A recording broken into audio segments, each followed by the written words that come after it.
League of Legends is a game that I played back in 2010, and I dabbled in the competitive ranked seasons up to 2013.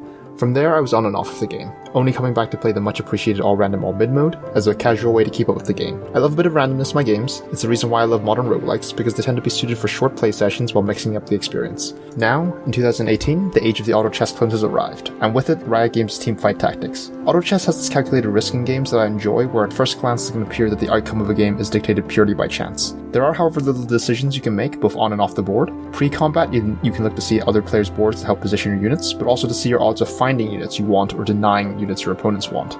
There are a limited number of units, so being flexible in your composition can be very rewarding. The game may not be perfect, but it's made me care about the characters I used to love. Also, it scratches that gambling itch. I swear I don't have a problem.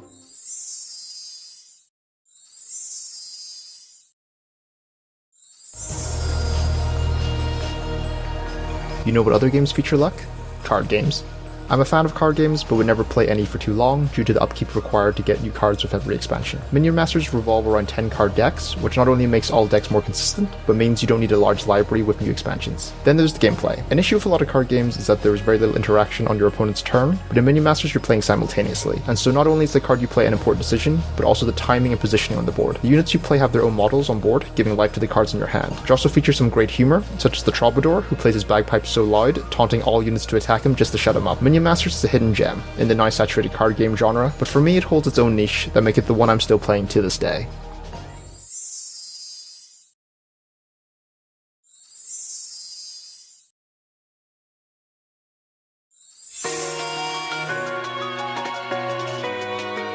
Starting into my top 3 is Fire Emblem Three Houses.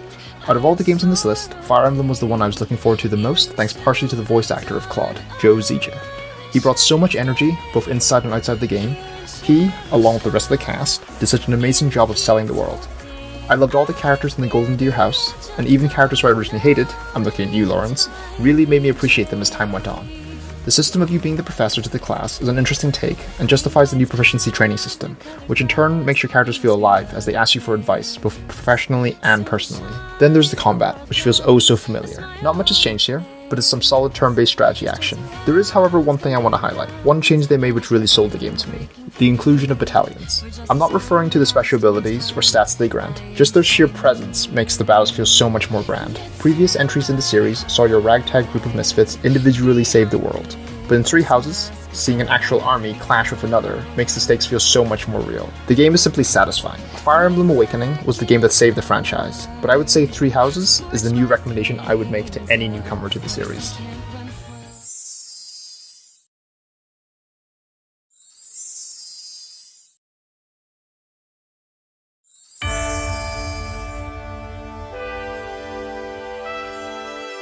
It's been 8 or so years since I last played a Pokemon game, and even this year I told myself I wasn't interested in Pokemon Sword and Shield. And yet here we are at the number 2 spot for my game of the year. I get it, longtime fans are disappointed at various aspects of the game. The graphics, how the game is an open world, and God forbid they didn't add the 800 Pokemon from the previous generations. But you know what? I don't care. Being mostly a Gen 1 and Gen 2 baby, the quality of life changes I saw, such as the EXP changes, the storage system, dressing my character, heck even a shortcut to my Pokeballs was refreshing to see. For me, this was a nostalgia trip that I thoroughly enjoyed. Although I said I don't care about the number of Pokemon, because like hell do I have any intention to complete the National Dex, I'll admit that my experience with the game was carried with the inclusion of my favourite Pokemon, Wooper and Quagsire. Do you know how funny it is seeing those Pokemon Dynamaxing to the size of buildings with those derpy faces? It's amazing. Most new Pokemon game announcements lead to me being unimpressed by their new designs, and although this holds true for the starters this generation, I actually really enjoy the majority of the designs in Sword and Shield. Sure, the cries are dated, and there's some real missed opportunity for voice acting, but I really enjoyed the soundtrack to this game. Marnie's theme and the Battle Tower theme were particular highlights for me. Music was always there, but this was the first Pokemon game where I thought of the music outside of the game. Yet another pleasant surprise. I get it. This isn't the console Pokemon game people wanted, but as we head into 2020, this game was enough to take me back to the 90s again, so I'm happy to give Pokemon Sword and Shield second place in my game of the year.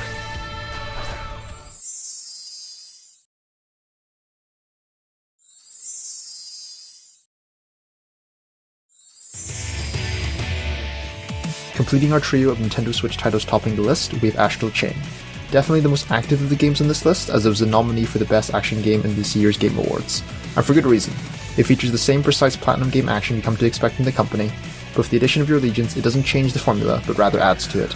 Being able to wrap your chains around enemies, sending in your legion, then quickly pulling yourself along that chain into the fray is simple, satisfying, and spectacular. And by spectacular, I mean it's very anime. There's no heavy Dark Souls roll, you backflip effortlessly as you perform the synchronized dance of blades and bullets to your legions. And I mean legions plural, because that's where the depth of the combat lies if you manage to master juggling all of them in combat. This is all entirely optional. Unlike other Platinum games where damage can be punishing due to the scarce number of healing options, Astral Chain is very generous and thus a great title for newcomers. Outside of the combat, you've got this amazing world building, which is not only due to the voice acting and sceneries, but this is further built upon by the simple act of forcing the player to do police work. In this world of monsters with humanity at the brink of extinction, there's still graffiti artists and handbag thieves that require your attention. Astral Chain is that game that makes you feel powerful due to the tactile gameplay as well as the contrast between mundane police work and literally dominating otherworldly beings. A great addition to the Switch, and a great addition to my top 5 as my number 1 game of the year, 2019.